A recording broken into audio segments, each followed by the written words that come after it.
నమస్కారం. ఈరోజు మనం ఓ పెద్ద మార్పు గురించి మాట్లాడుకోబోతున్నాం.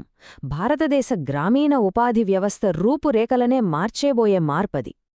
గత 20 ఏళ్లుగా మన దేశంలో ఓ పెద్ద సామాజిక భద్రతా పథకం గ్రామీణ ప్రాంతాల్లో ఎన్నో కుటుంబాలకు అండగా నిలుస్తోంది. ఒక రకంగా చెప్పాలంటే అదొక జీవనాధారం. కాని ఇప్పుడు దాని స్వరూపమే పూర్తిగా మారిపోబోతోంది. అదేనండి, ప్రభుత్వం ఇప్పుడు ఎంజీఎన్ఆర్ఈజీఏ అంటే మహాత్మాగాంధీ జాతీయ గ్రామీణ ఉపాధి హామీ చట్టం స్థానంలో వీబీజీ రామ్జీ అనే కొత్త పథకాన్ని తీసుకొస్తోంది.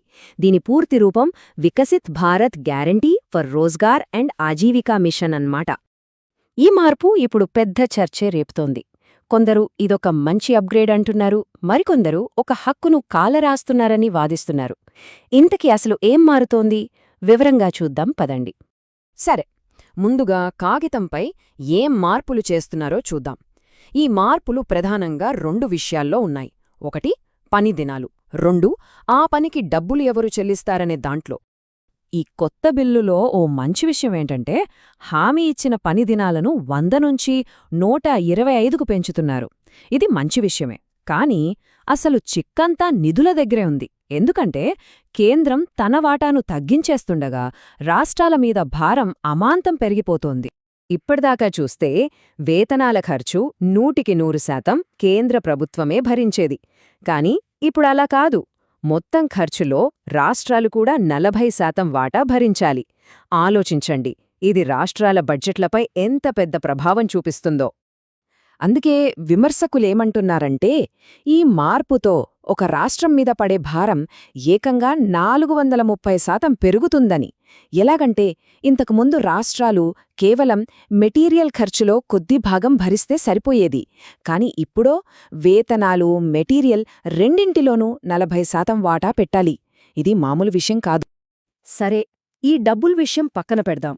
ఇంకో కీలకమైన మార్పు కూడా ఉంది. అదేంటంటే, అసలు పనులను ఎవరు నిర్ణయిస్తారు, ఎలా ప్రణాళిక చేస్తారు అనే విషయంలో. చూడండి, పాత ఎంజీఎన్ఆర్ఈజీఏ విధానంలో కింది నుంచి పైకి వెళ్లేది. అంటే గ్రామ పంచాయతీలే తమ ఊరికి ఏం కావాలో గుర్తించి ఆ పనుల్ని ప్రతిపాదించేవి. కానీ ఈ కొత్త వీబీజీ రామ్జీ విధానం పూర్తిగా రివర్స్, పైనుంచి కిందికి. అంటే కేంద్ర ప్రభుత్వమే తన పారామీటర్ల ప్రకారం రాష్ట్రాలకు నిధులు కేటాయిస్తుంది. దీనివల్ల స్థానిక అవసరాల కన్నా కేంద్రం ప్రాధాన్యతలకే పెద్దపీట వేసినట్టవుతుంది కదా. అయితే దీనిపై ప్రభుత్వం వాదన వేరేనా ఉంది. వాళ్లేమంటున్నారంటే, పాత వ్యవస్థలో నిధుల పంపిణీలో చాలా తేడాలున్నాయని, అందుకే ఈ మార్పు అవసరమని. కొన్ని రాష్ట్రాలు అవసరం కన్నా ఎక్కువ నిధులు తీసుకుంటుంటే నిజంగా అవసరమైన రాష్ట్రాలు వెనకబడిపోతున్నాయని వాళ్ల వాదన. ఆ అసమానతలను సరిచేయడానికే ఈ కొత్త విధానం అంటున్నారు. ఓ ఉదాహరణ చూస్తే మనకు ఇంకా బాగా అర్థమవుతుంది.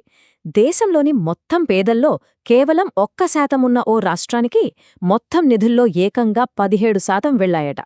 అదే సమయంలో 45% పేదలున్న 2 రాష్ట్రాలకు కలిపి కేవలం 17% నిధులే అందాయి.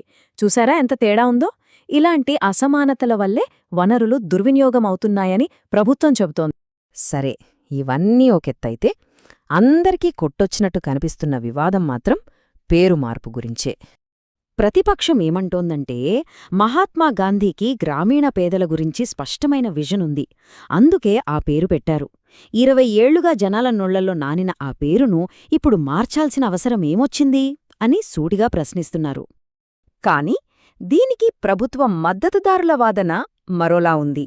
వాళ్లు, ఈ బిల్లు మన గ్రామాలకు రామరాజ్యం తెస్తుంది, గాంధీజీ అసలైన కలను ఇదే నెరవేరుస్తుంది, వీబీజీ రామ్జీ అనే పేరు దానంతట అదే వచ్చింది అని చెబుతున్నారు. వికసిత్ భారత్ అనే లక్ష్యానికి ఈ పేరు సరిగ్గా సరిపోతోందని వాళ్లభిప్రాయం. మరికొందరైతే ఈ పేర్లు మార్చే పిచ్చికి దేశానికి బోలెడంత ఖర్చవుతుందంటున్నారు. అంతకన్నా ముఖ్యంగా ఈ బిల్లు నిరుపేదలకు రాజ్యాంగమిచ్చిన ఉపాధి హక్కును దెబ్బతీస్తోందని ఆందోళన వ్యక్తం చేస్తున్నారు. సరే, ఈ పాలసీ మార్పులన్నీ బాగానే ఉన్నాయి. కానీ అసలు క్షేత్రస్థాయిలో, అంటే సామాన్య ప్రజల మీద వీటి ప్రభావం ఎలా ఉండబోతోంది? ఈ మార్పుల వల్ల ఎవరికి లాభం, ఎవరికి నష్టం ఓసారి చూద్దాం. ముందుగా గ్రామీణ కార్మికులు. వాళ్లకు పనిదినాలు పెరుగుతున్నాయి, కాని పని దొరకడమనేది స్థానిక అవసరాలపై కాకుండా కేంద్రమిచ్చే నిధులపై ఆధారపడి ఉంటుంది. ఇక రాష్ట్ర ప్రభుత్వాలు వాళ్లపై ఆర్థిక భారం విపరీతంగా పెరిగిపోతోంది, తమ ప్రాంతాల్లో పనులు ప్లాన్ చేసుకునే అధికారం కూడా తగ్గిపోతోంది. ఇక రైతులు వ్యవసాయ పనులు ఎక్కువగా ఉండే సీజన్లలో 60 రోజులపాటు ఈ పథకం పనులను ఆపే అవకాశం ఉంది. దీనివల్ల వ్యవసాయానికి కూలీల కొరత తీరొచ్చు. అంటే ఇక్కడ మనం అర్థం చేసుకోవాల్సిన కీలకమైన తేడా ఒకటుంది. ఎంజీఎన్ఆర్ఈజే అనేది ఒక చట్టపరమైన హక్కు. ఎవరైనా పని అడిగితే ప్రభుత్వం ఖచ్చితంగా పని కల్పించాల్సిందే. కాని వీబీజే రామ్జీ అనేది ఒక పథకం మాత్రమే. అంటే కేంద్రం కేటాయించిన బడ్జెట్ను బట్టే పని దొరుకుతుంది. చూసారా, ఒక హక్కు కాస్త ఒక పథకంగా మారిపోతోంది. చివరిగా మిగిలే ప్రశ్న ఒక్కటే, ఇది నిజంగా నవభారతం కోసం అవసరమైన సంస్కరణ, లేకపోతే గ్రామీణ పేదలకు రాజ్యాంగం కల్పించిన ఉపాధి హక్కును నిర్వీర్యం చేయడమా?